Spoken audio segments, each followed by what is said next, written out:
Vandag se video is ons 9de een in die reeks van die Desember uitdaging waar ons leer oor vrouens van die Bybel en uit hulle lewens uit leer. So vandag se fokus is op Deborah. Nou julle, ek moet vir julle sê, ek het 'n paar uitdagings gehad om hierdie video's te skiet. As dit nie storm weer was nie, was dit die klank wat nie wou werk nie. So ek glo regtig in my hele hart wanneer die aanslag so kom, dan weet ons iemand het nodig om vandag te hoor oor Deborah en te leer uit Deborah se lewe uit. Nou, ek is een van die skuldiges wat my kennis rondom Deborah het so ver gestrek as die kinderbybel. So ek lees my kinders van Deborah, maar ek het uit die kinderbybel nog altyd dit gelees of vir gedeeltes oor Rigters. En ek is gedwing om toe nou te gaan na Rigters 4 en 5. So asseblief maak julle Bybel self oop en vra vir die Heilige Gees om vir jou te wys wat hy vir jou wil leer uit Rigters 4 en 5. Nou 'n kort opsomming, in daardie tydperk was 'n donker tydperk in Israel gewees. En die Israeliete het soos altyd hulle rug op die Here gedraai en dan gee die Here hulle oor in hulle vyande totdat hulle weer tot inkeer kom. Nou in hierdie tydperk rig die Here vir Deborah op. En Deborah is 'n profetes, sy is 'n leier en sy is 'n raadgewer. So sy het onder 'n boom gesit en dan het mense na haar toe gegaan om raad te kry. Sy was dus 'n raadgewer, sy het geskille bedwing en oplossings gegee. Omdat sy die gees van die Here gehad het wat op haar gerus het, kon sy met duidelike profetiese woord hulle antwoord. So Barak kom toe na haar toe en sê vir haar, maar hoe gaan die Israeliete hierdie nasie verslaan? Wat gaan hulle doen? Hy's vol vrees en angstigheid. En Deborah gee toe nou vir hom om woord wat hulle moet doen. En Barak sê vir haar, hy's bang. Hy gaan nie alleen gaan nie. Hy sal net optrek as hy saam gaan. En Deborah lag hom nie uit en sê, ag hoorie, ek is 'n vrou. Wat's fout met jou? Is jy nie mans genoeg nie? Nee, Deborah ag hom hoog en sy sien sy vrees raak. Maar sy, omdat sy die gees van die Here oor haar lewe het, reageer sy nie op vrees nie en sy sê dis reg, sy sal saamgaan. Maar hy moet weet, as gevolg van sy twyfel, gaan op die eind van die dag gaan 'n vrou dan die koning Sisera dan basies uitlewer. En so gebeur dit dat die koning op die eind van die dag in haar tent gaan lê het, in Jael se tent gaan lê het. En Jael het deur sy slaap om met 'n tentpen doodgeslaan. Dit is nogal baie gruesome. So aanvanklik wou ek hierdie video baie graag nog by die karavaan gedoen het met 'n tentpen in die hand, net om 'n bietjie die visuele voorstelling daarvan vir julle te gee. Maar dit is 'n korte opsomming nou van my kant af, né? Jy moet self gaan lees. Wat is dit wat ons leer by Deborah? Deborah het nie reageer op vrees nie. Deborah het ongeag hoe donker die omstandighede om haar was, hoe niemand die Here mee wou volg nie, het sy staande gebly en sy het die regte pad gevolg en sy het woord gebring en aanhou vas staan. Nou julle, ons kort meer Deborahs in die wêreld daar buite. Ons het nodig om op te staan, om vrouens te wees. Ek praat nie hiervan, dis geensins feminisme nie. Dit is nie my hart dat jy oor 'n man se kop moet gaan en die Here se orde in jou huwelik moet teenstaan nie. Ek praat van in ons samelewing het die Here Deborahs opgerig. En hy het 'n Deborah in jou opgerig. Maar miskien sien jy nog nie Deborah in jou raak nie. Miskien is jy bang en angstig of jy wil nie in jou volle roeping leef nie. 'n Deborah het nodig om te leef in dit wat die Here vir haar geroep het.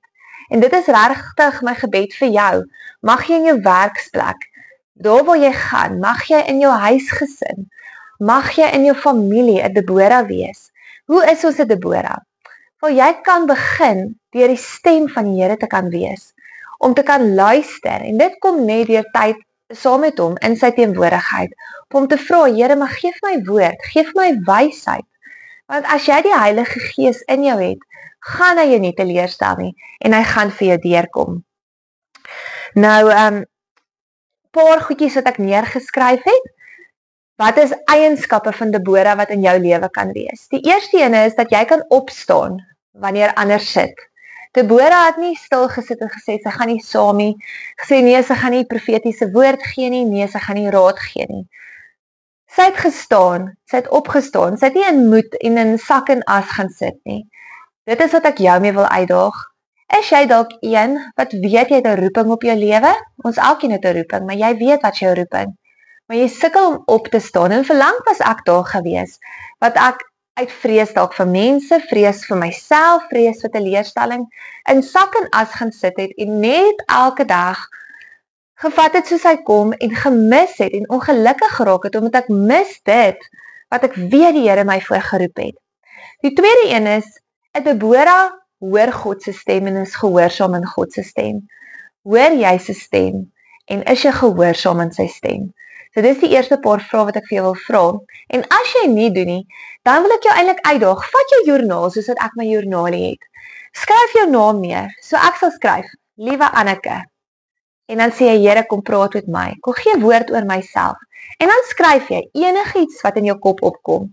So die raad wat ek kan gee, daar's altyd, want jy kan dalk nou twyfel en sê nee, dis ek wat dit skryf. Nou ek wil vir jou sê, jy gaan nie goeie goed oor jouself skryf nie. Jy gaan jouself afbreek. Die vyand gaan jy of opblaas of hy gaan jou afbreek.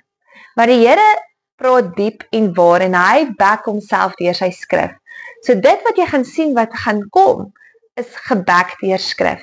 En dit is hoe jy oefen om die Here se stem te hoor. So wanneer jy vir iemand ook bid, dan skryf jy hulle naam neer en jy sê, Here, kom praat met my, dat ek nie nou net sê, Here Jesus, wees saam met Sunny nie. Nee, kom ons bid 'n bietjie dieper en ons gaan vra, want Deborah was so. Deborah kon die Here se stem hoor en sy kon hom gehoorsaam.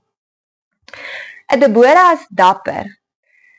En as vrees fluister, dan staan sy nog steeds op en sy veg nog steeds en sy het haar wapenrusting aan.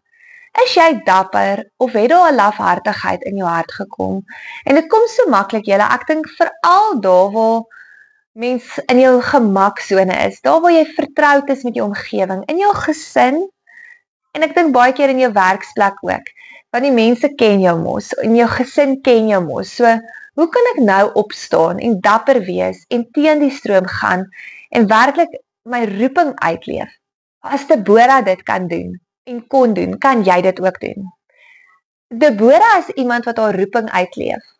Sy sit nie en kyk die hele tyd na ander en wens sy kan soos ander wees nie. Nee. As jy 'n Deborah hart het, en dit is wat ek oor jou bid, dat jy 'n Deborah hart mag hê, om te gaan bid en sê, Here, wat is die roeping vir my? Wat is die doel vir my? Wat is die gawes wat U vir my gegee het? Nie na iemand anders kyk nie. Moet dit nie meet en dink joune is klein en iemand anders is groot nie. En dan 'n Deborah bid, sy dien en sy spreek oorwinning uit. Is jy 'n vrou wat daar waar jy is, biddend is, 'n gebedsreus is, wat lewe spreek, nie saam dood spreek en alles is negatief en alles is so swaar en alles is so moeilik nie. Kyk jy uit Jesus se oë uit na die wêreld en na die mense. Bid jy vir hulle uit sy hart uit en uit sy oë uit, of kom dit uit 'n plek van vrees en vlees uit? En dit is 'n moeilike plek, julle, veral as mense ons seer gemaak het, om dan oorwinning te spreek, om dan nie dood te spreek nie, om nie jaloesie uit te spreek nie, om nie skinder en verneig te wees nie. Deborah het nie vasgekyk in ander om haar nie. Sy het voluit gehardloop in dit wat die Here haar voorgeroep het. Die wêreld het sulke vrouens nodig, die wêreld het vir jou nodig, om met 'n Deborah hart die lewe aan te vat, jou wapenrusting aan te trek, vir jou gesin te veg, vir jou familie te veg, om woord te bring, om lewe te bring, om 'n streep in die sand te trek van dit wat verby is en wat klaar is, om vreesloos te wees, om nie bang te wees as die Here vir jou sê om iets te doen, om bang te wees en vas te kyk in mense nie. Deborah het nie links en regs gekyk en gesê, maar die ander vrouens bak net koekies, hulle het landerye, hulle maak net hulle kinders groot, ek kan nie woord vir mense gee nie, ek kan nie 'n raadgewer wees nie. Ek wil vir jou sê, of jy by die huis is, of jy werk, daar is geen verskoning nie. As jy 'n huismamma is jy baie bevoordeel, maar jy kom in aanraking met ander vrouens. Jy sit langs 'n sportveld langs ander vrouens, jy gaan doen inkopies, jy is besig om jou kinders die hele tyd 'n weermag op te rig. Moenie sê, jy het nie 'n roeping nie, jy het nie 'n doel nie, want vir nou, vir hierdie seisoen, is dit wat die Here jou voorgeroep het. En as jy in 'n werksplek is, dieselfde. Dis nou daar waar die Here jou wil hê en waar hy jou wil gebruik. In jou gesin, is jy die een wat die ligdraer is? Is jy die een wat woord spreek, wat lewe bring? Wees daai ene vir jou gesin, sodat jou gesin nie gaan ondergaan onder aanslag van die vyand nie.